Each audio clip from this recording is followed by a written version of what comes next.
Shalom Bapak Ibu yang dikasih oleh Tuhan. Selamat pagi. Kiranya sukacita, damai sejahtera dari Allah Bapa melimpah ruah memenuhi hati kita, batin kita, pikiran dan perasaan kita. Kita patut mengucap syukur bila pagi ini kita bisa bangun dengan kesehatan baru dan masih berkesempatan untuk beraktivitas berkarya bersama. Mari Bapak Ibu, sebelum kita mendengarkan berita firman Tuhan melalui perenungan Bina Iman GKI Klase Solo, kita tunduk kepala di dalam doa.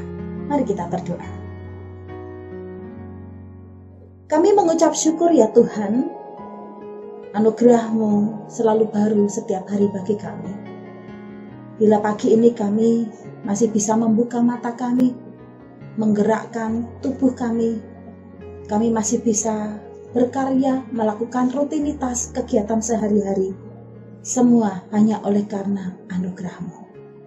Kami mengawali hari ini dengan sujud di hadapan Tuhan dalam doa, dengan menyandarkan pendengaran kami untuk berita firman-Mu.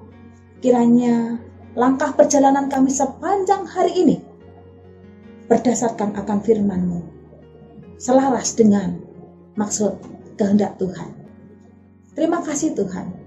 Di dalam nama Tuhan Yesus kami berdoa dan kami bersyukur. Amin.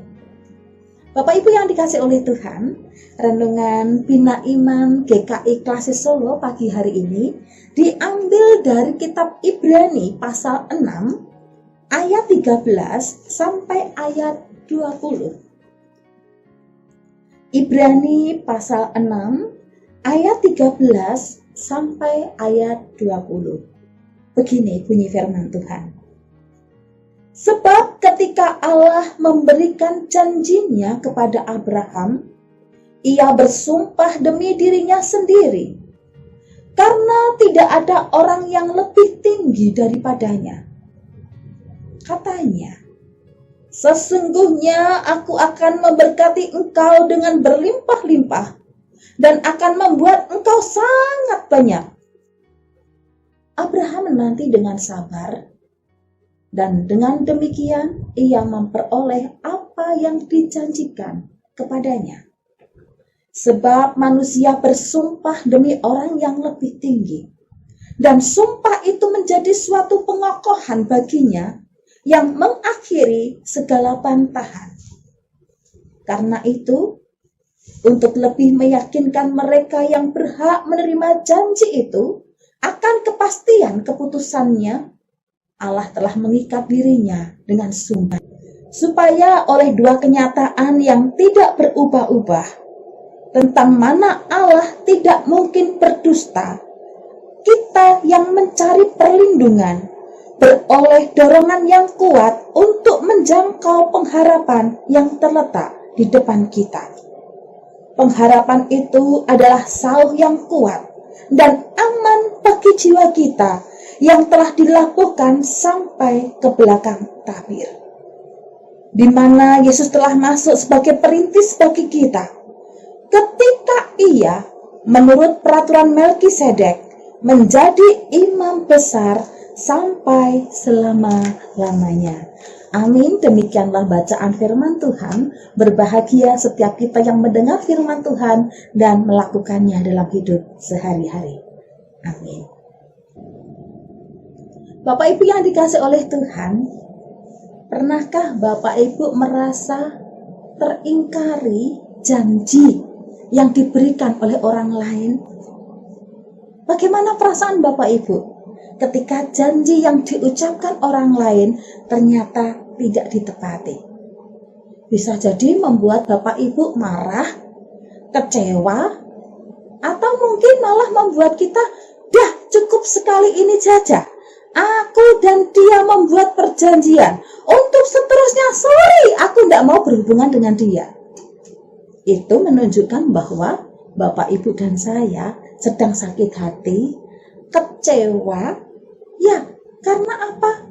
Merasa dibohongi, merasa janji itu diingkari, apapun faktor penyebabnya. Namun mari kita juga bertanya dengan diri sendiri, pernahkah Bapak Ibu dan saya berjanji tapi kita sendiri yang mengingkarinya. Kita sendiri yang tidak bisa menepati janji itu. Bukankah orang lain pun juga bisa kecewa dengan kita? Bisa marah dengan kita? Ya, bisa sedih karena kita. Karena apa? Janji yang teringkari. Ibu bapak, janji manusia ada kelemahannya. Walaupun mungkin ikatan perjanjian tersebut ada di atas meterai, namun setiap janji manusia itu pasti ada kelemahannya. Sekuat-kuatnya janji itu, tidak ada janji yang sempurna. Kadang mengecewakan. Namun dalam bacaan hari ini, ada satu pribadi yang memberikan janjinya kepada Bapak, Ibu, dan saya. Tidak lain adalah Tuhan Allah. Apa yang dikatakan oleh firman Tuhan dalam bagian ini? Kita diajar tentang berkaitan dengan janji. Yang pertama, Allah mengikat perjanjiannya dengan Abraham. Walaupun janji itu nampaknya mustahil untuk bisa diterima oleh Abraham. Allah bukan hanya sekedar berjanji, aku akan memberkatimu dengan berlimpah-limpah, tetapi Allah juga memberi janji kepada Abraham bahwa keturunanmu akan sangat banyak, aku akan membuatnya. Sementara, kalau melihat apa yang terlihat oleh mata, mungkinkah Abraham yang secara fisik sudah bisa dikatakan tua, apalagi istrinya? Mungkinkah satu pasangan ini, yaitu Abraham dan istrinya, yang saat itu belum punya keturunan, mungkinkah akan dijadikan sangat banyak keturunannya? Rasanya kok tidak mungkin. Tapi ingat, siapa yang berjanji dalam hal ini? Tidak lain adalah Allah. Setiap perkataannya, setiap janjinya, ya dan amin. Tidak akan pernah dilupakan, tidak akan pernah diingkari, dan Allah tidak pernah berdusta. Setiap janji perkataannya selalu digenapi sesuai dengan maksudnya. Ibu bapak, Tuhan bukan hanya sekedar berjanji kepada Abraham, tetapi Tuhan juga memberi janji kepada setiap kita, orang yang percaya kepadanya, yaitu janji perlindungan Tuhan atas hidup kita, janji penyertaan Tuhan atas hidup kita, janji pemeliharaan Tuhan atas hidup kita. Ketika Bapak, Ibu, dan saya direncanakan Tuhan untuk ada di dunia ini, Allah bertanggung jawab atas hidup kita dari awal kita ada sampai berakhirnya hidup kita. Janji itu tidak akan diingkari. Tuhan tidak pernah mendustai. Ia berjanji memberkati Bapak, Ibu, dan saya. Memberkati tidak selalu berkaitan dengan apa yang nampak oleh mata manusia.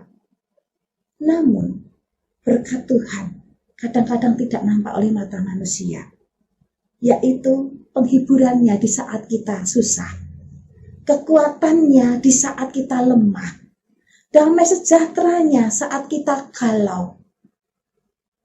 Ia menjadi sahabat ketika kita merasa sendiri. Allah berjanji selalu bersama dengan kita.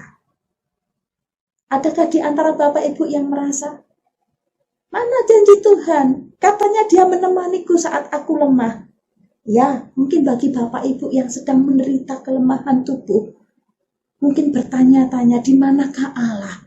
Kenapa keadaanku seperti ini? Ketika ekonominya cawet mawet, tidak karuan, mungkin kita juga bertanya, di manakah Allah? Suatu hari ada salah seorang yang bertanya kepada saya, Tuhan itu ada di mana, Bu? Lalu saya balik bertanya, kenapa Ibu menanyakan hal itu? Ia berkata, aku sudah berdoa bertalu-talu atas pergumulanku. Aku sudah berseru tanpa henti kepada Tuhanku. Tapi kok sepertinya Tuhan diam. Sepertinya kok Tuhan mengabaikan saya. Sepertinya Tuhan tidak peduli dengan saya. Kenapa jeratan demi jeratan dalam pergumulan hidup saya tidak segera selesai? Di manakah Tuhan itu? Ibu Bapak, siapa tahu di antara para pendengar juga merasakan hal yang sama. Mengapa Tuhan diam? Di manakah Dia? Di manakah janjinya itu? Satu hal yang pasti, mari kita belajar dari sikap Abraham. Kalau tadi yang pertama, kita diberitahu oleh firman Tuhan bahwa janji Tuhan itu ya dan amin. Ia berjanji memberkati, memelihara, bertanggung jawab atas hidup Bapak, Ibu, dan saya dalam segala perkara. Sekarang mari kita bersikap. Ketika Bapak, Ibu, dan saya menantikan janji Tuhan, mari kita lihat. Abraham menampilkan keteladannya. Ketika dia menunggu janji Tuhan, dia menantikan itu dengan sabar. Dengan tekun dia menantikan janji Tuhan. Dan ada buah dari ketekunannya. Ada buah yang dipetik dari kesabarannya. Yakni menerima janji itu tepat waktunya Tuhan. Bukan tepat waktu sekehendak keinginan Abraham. Tapi tepat waktunya Tuhan. Ibu Bapak, jika sekiranya hari ini Bapak, Ibu, dan saya merasa saya belum menerima janji itu, sudah berdoa bertalu-talu, mana Tuhan, kok sepertinya Tuhan diam? Mari kita belajar mengambil sikap bertekun, tetap berharap, tetap bersabar dalam penantiannya. Tuhan tetap berkarya untuk memenuhi janjinya atas hidup kita sesuai dengan waktunya Tuhan. Waktu Tuhan pasti yang terbaik. Lalu yang ketiga, firman Tuhan mengingatkan setiap kita bahwa Allah tidak pernah berbohong dengan janjinya. Allah tidak pernah berdusta dengan janjinya. Walaupun seringkali kenyataan tidak sesuai dengan apa yang kita harapkan. Namun percayalah, Tuhan kita tidak pernah berdusta. Mungkin dalam hati kecil kita bertanya-tanya, Tuhan, mengapa ini terjadi? Engkau berjanji merencanakan sesuatu yang indah atas hidupku, tapi kenapa kenyataannya saya menangis? Tuhan, di manakah janjimu? Sikap yang harus kita tampilkan adalah tetaplah percayai pimpinan Tuhan. Pertanyaan itu pun juga pernah muncul dalam hati saya. 15 tahun yang lalu ada seseorang berjanji kepada saya untuk hidup bersama dengan saya. Ia memberikan janji-janji komitmen. Tapi rupanya waktu Tuhan tidak sama dengan waktu kami. Janji itu tidak terwujud. Bukan karena pengkhianatan. Bukan karena ketidaksetiaan. Tapi karena waktu Tuhan tidak mengizinkan. Mungkin kita bertanya-tanya, Tuhan, mengapa ini terjadi? Apakah ketika janji yang terucapkan itu tidak digenapi, membuat kita terluka? Ya, tentu saya terluka ketika janji itu tidak dipenuhi. Tapi lihat, dalam rentang waktu sekian lama, Tuhan memberi penghiburan, Tuhan memberi kekuatan batin, Tuhan tetap melimpahkan damai sejahtera kepada saya. Walaupun di awalnya saya bertanya, Tuhan, mengapa kau ambil dia? Di manakah janji penyertaan-Mu? Namun berjalannya waktu 15 tahun berlalu, saya merasakan bagaimana Allah membuat tentram hati saya, meneduhkan hati saya, membuat saya damai sejahtera. Saya baru mengerti, janji Tuhan ternyata sudah digenapi. Ibu Bapak, mari kita belajar peka akan penggenapan janji Tuhan. Kadang-kadang kita nggak merasakan bahwa Tuhan sebetulnya sudah menggenapi janji itu bagi kita. Tapi kita tidak peka. Karena apa? Fokus arah perhatian kita hanya pada apa yang nampak di depan mata. Mari kita tetap tekun setia, tetap mendekat kepada Tuhan, berpengharapan kepada Tuhan, maka kita akan dibuatnya peka akan penyertaan Tuhan. Jadi, pribadi Allah kita adalah Allah yang tak pernah berdusta.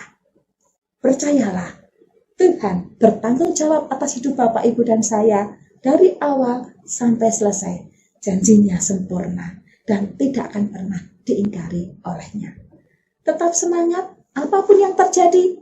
Mari, tetap bersukacita, tetap berdiam dalam Tuhan, berjuang bersama dengan Tuhan.